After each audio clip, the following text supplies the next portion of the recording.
Assalamualaikum semuanya.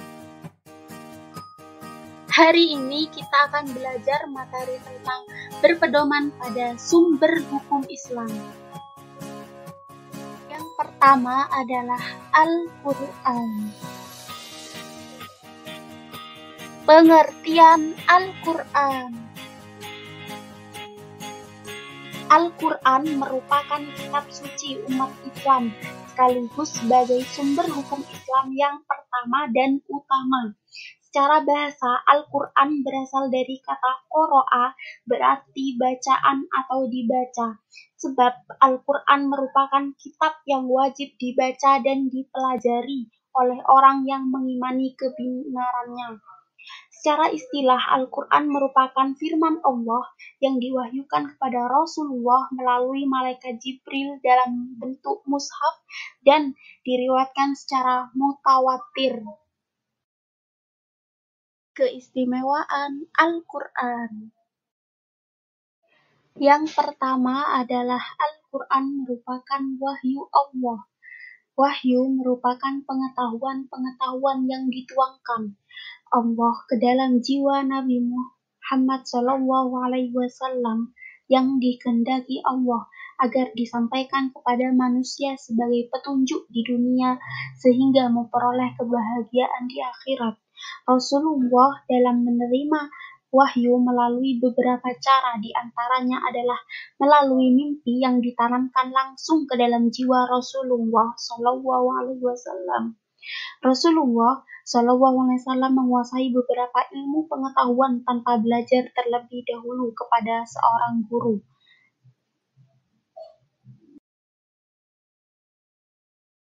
Yang kedua adalah Al-Quran turun dengan menggunakan bahasa Arab. Al-Quran diturunkan dalam bahasa Arab sesuai dengan bahasa penduduk negeri Mekah dan sekitarnya untuk memudahkan mereka mengerti dakwah dan seruan serta peringatan yang ditujukan Rasulullah kepada mereka. Bahasa Arab itu sendiri merupakan bahasa yang sudah tua yang masih eksis sampai saat ini. Artinya bahasa yang dipakai pada masa Rasulullah masih sama dengan yang dipakai saat ini. Bahasa Arab memiliki kemampuan menampung informasi pada huruf-huruf yang singkat, sehingga lebih mudah dipahami. Yang ketiga, Al-Quran merupakan hujjah. Secara garis besar, Al-Quran berisi pemahaman tentang hakikat kemanusiaan dan alam sekitar kepada manusia. Dalam Al-Quran, segala hukum, peraturan, pedoman beribadah diatur. Oleh karena itu, sebagai umat Muhammad, jadikanlah Al-Quran sebagai hujjah. Dengan demikian, umat Islam dituntut minimal membacanya dan mentadabburinya. Al-Quran tidak sekedar dibaca, tetapi yang terpenting adalah dipahami dan diamalkannya isinya dalam keseharian kehidupan sebagai makhluk sosial. Yang keempat, Al-Quran adalah mukjizat terbesar Rasulullah dan bukti kenabian, karena pada saat itu bangsa Arab terkenal dengan kepiawaiannya terkait dengan sastra syair-syair yang disusun dengan bahasa yang sangat indah. Tetapi Al-Quran merupakan mukjizat terbesar yang bisa mengalahkan itu semua. Yang kelima, Al-Quran sebagai hukum. Ajaran Islam merupakan agama yang menuntun umat Islam untuk memperoleh jalan hidup yang benar untuk meraih kebahagiaan dunia dan akhirat. Al-Quran ini merupakan kitab samawi terakhir yang sempurna sebagai pedoman hidup manusia karena berisi hukum yang sangat lengkap daripada kitab yang lain. Kandungan Al-Quran. Yang pertama, tauhid. Mengesahkan Allah merupakan visi utama dari ajaran Islam. Saat Islam didakwahkan, tauhid merupakan tujuan yang terpenting, karena ketika Al-Quran diturunkan, kebanyakan masyarakat Quraisy dalam kondisi menyembah berhala. Yang kedua, ibadah. Ibadah dalam hal ini dipahami sebagai aktivitas yang menghidupkan tauhid dalam hati serta meresapkan ke dalam jiwa. Ibadah pada dasarnya merupakan manifestasi rasa syukur pada Allah, dan sebagai konsekuensi menjadi khalifah di muka bumi. Yang ketiga, janji dan ancaman. Orang yang mengimani Al-Quran adalah orang yang beramal soleh yang dijadikan pahala dan surga. Sementara itu, orang yang mengingkari Al-Quran akan diancam dengan siksaan dan neraka. Yang keempat, jalan mencapai kebahagiaan dunia dan akhirat. Al-Quran banyak berisi prinsip-prinsip dan aturan-aturan hukum. Di antara prinsip dan aturan tadi, ada yang mengatur hubungan manusia dengan Allah, ada pula yang mengatur hubungan sesama manusia. Yang kelima, kisah dan cerita. Kisah dan cerita yang dimaksud adalah tentang orang-orang yang mau tunduk kepada Allah serta mau mematuhi dan memenuhi hukum-hukumnya, dan termasuk juga mereka yang ingkar serta membangkang kepada Allah. Contoh-contoh kisah dalam Al-Quran seperti kisah Nabi Ibrahim, Musa, Sulaiman, Ratu Bilqis, dan lain sebagainya. Asas Al-Quran dalam menetapkan hukum. Yang pertama, meniadakan kesulitan. Yang kedua, sedikit pembebanan. Dan yang ketiga, bertahap dalam penetapan hukum. Macam-macam hukum dalam Al-Quran. Yang pertama, hukum i'tiqadiyah atau akidah, yaitu hukum yang berkaitan dengan masalah keimanan dan kepercayaan. Hukum ini tercermin dalam rukun iman. Ilmu yang mempelajarinya disebut ilmu tauhid atau ilmu kalam. Yang kedua, hukum khuluqiyah atau akhlak, yaitu hukum yang berkaitan dengan amal perbuatan manusia. Setiap muslim dituntut untuk memiliki sifat-sifat mulia sekaligus menjauhi perilaku-perilaku tercela. Ilmu yang mempelajarinya disebut ilmu akhlak. Yang ketiga, hukum syariah atau syariah, yaitu hukum yang mengatur hubungan dengan Allah, dengan sesama, dan akhlak sekitar. Hukum ini tercermin dalam rukun Islam yang disebut dengan hukum syariat. Al-Quran sebagai dasar hukum. Secara umum, Al-Quran berfungsi sebagai pedoman kehidupan dan petunjuk bagi umat manusia.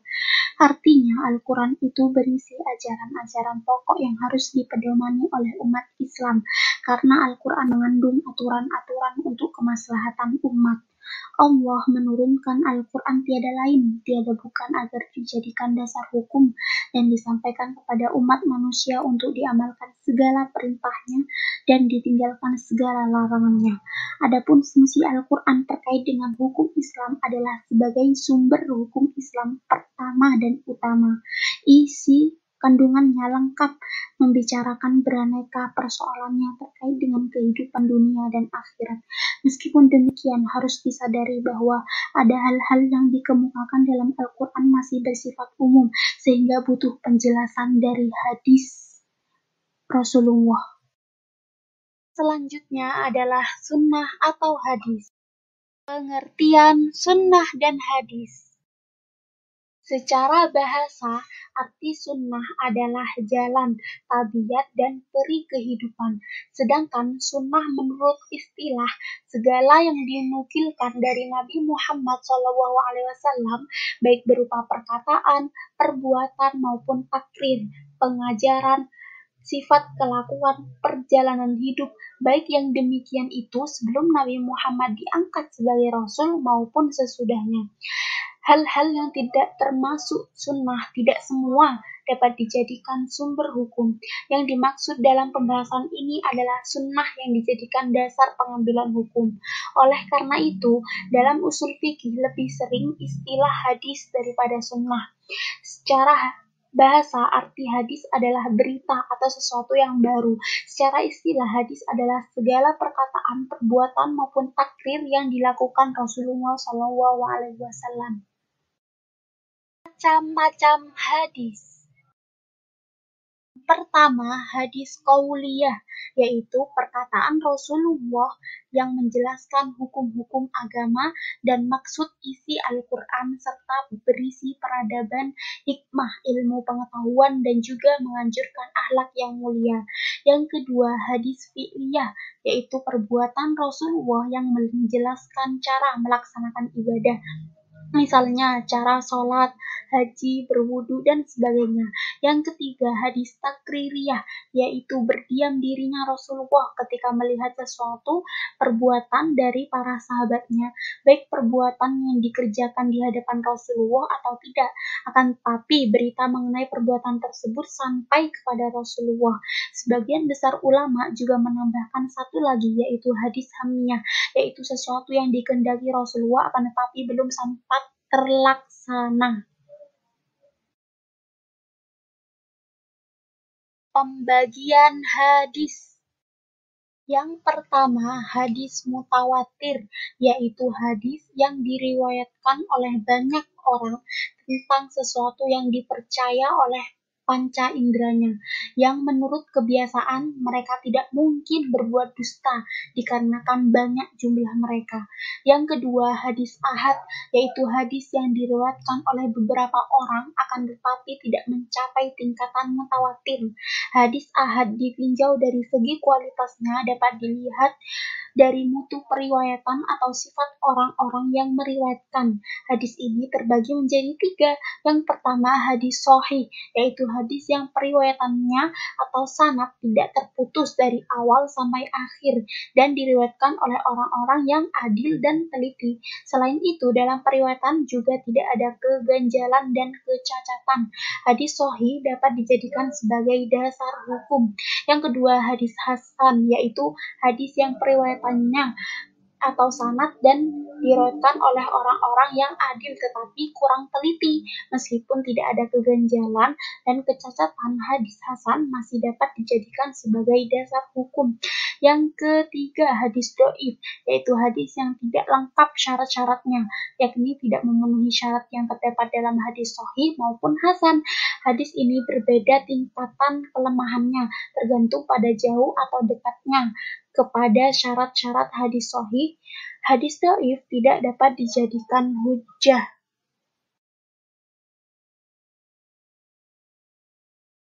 Fungsi hadis terhadap Al-Quran.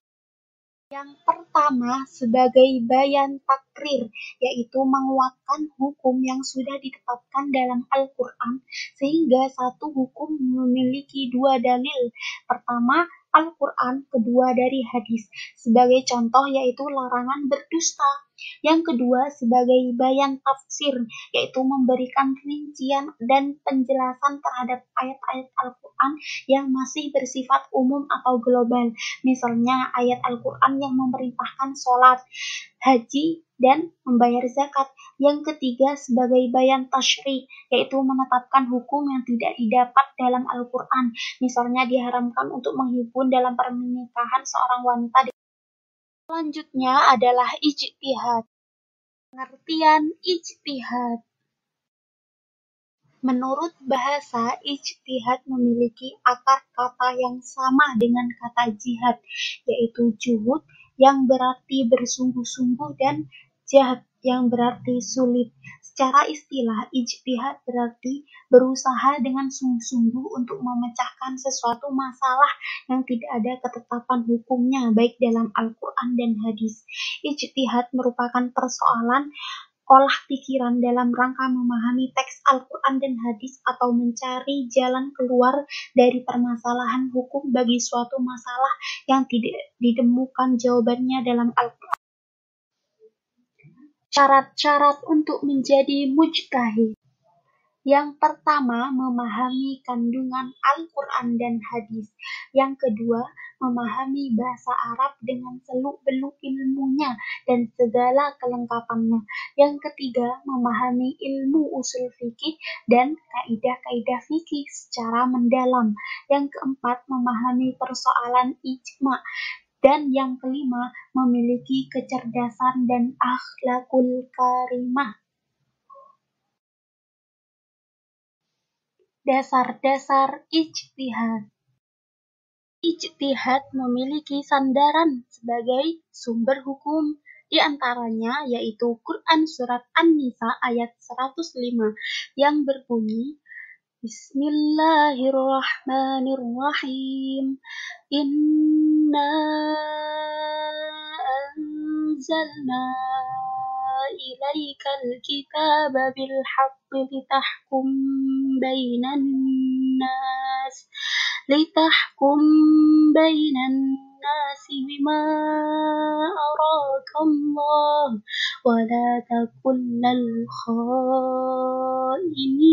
خصيما, yang artinya, sungguh kami telah menurunkan kitab Al-Quran kepadamu, Muhammad, membawa kebenaran, agar engkau mengadili antara manusia dengan apa yang telah diajarkan Allah kepadamu, dan janganlah engkau menjadi penentang karena orang yang berkhianat. Fungsi ijtihad. Pertama, sebagai jawaban atas permasalahan kehidupan yang dialami oleh umat Islam yang tidak ada ketentuannya, hukumnya dalam Al-Quran maupun dalam hadis. Yang kedua, sangat dihargainya peran akal dalam ajaran Islam.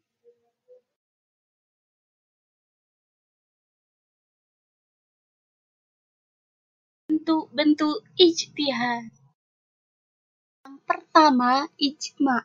Ijma menurut bahasa artinya sepakat, setuju, atau sependapat. Sedangkan menurut istilah, ijma adalah kesepakatan para mujtahid dalam memutuskan suatu masalah sesudah Rasulullah SAW wafat terhadap hukum syar'i pada suatu peristiwa. Contoh ketetapan hukum melalui ijma diantaranya adalah mengumpulkan ayat-ayat Al-Quran yang masih terpisah, kemudian membukukannya sebagai mushaf. Yang kedua, kias. Kias menurut bahasa artinya mengukur, membandingkan, menimbang. Sedangkan menurut istilah, kias adalah menetapkan hukum atas suatu kejadian yang tidak ada dasar nas dengan cara membandingkan kepada suatu kejadian lain yang telah ditetapkan hukumnya berdasarkan nas karena ada persamaan ilat antara kedua kejadian tersebut. Contohnya, yang pertama, mempersamakan hukum minuman keras yang tidak ada dalilnya dalam Al-Quran atau hadis, seperti tua, sake, bir, bintang, vodka, atau whisky, dan lainnya. Yang kedua, mempersamakan padi dengan gandum, karena sama-sama makanan pokok. Dan yang ketiga, mempersamakan kerbau dengan sapi, dan lain sebagainya.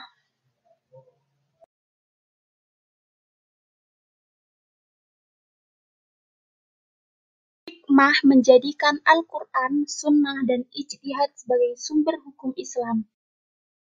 Pertama, tidak tersesat dalam berperilaku sesuai tuntunan agama Islam. Yang kedua, menjadikan diri sebagai orang yang taat beribadah dengan penuh ketulusan. Yang ketiga, terbiasa membaca dan mengkaji Al-Quran serta hadis. Yang keempat, selamat dari azab dan laknat Allah karena sudah mengikuti aturan-aturan yang sudah ditetapkan Allah dan Rasul-Nya. Yang kelima, memperoleh kebahagiaan hidup dunia karena sudah mengikuti aturan-aturan yang sudah ditetapkan oleh Allah dan Rasul-Nya, dan tentunya juga memperoleh kebahagiaan di akhirat. Dan yang keenam, terwujudnya perilaku akhlakul karimah dalam kehidupan bermasyarakat.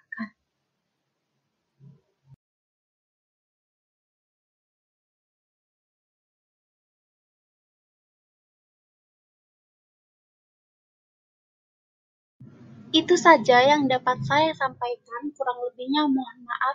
Wassalamualaikum warahmatullahi wabarakatuh.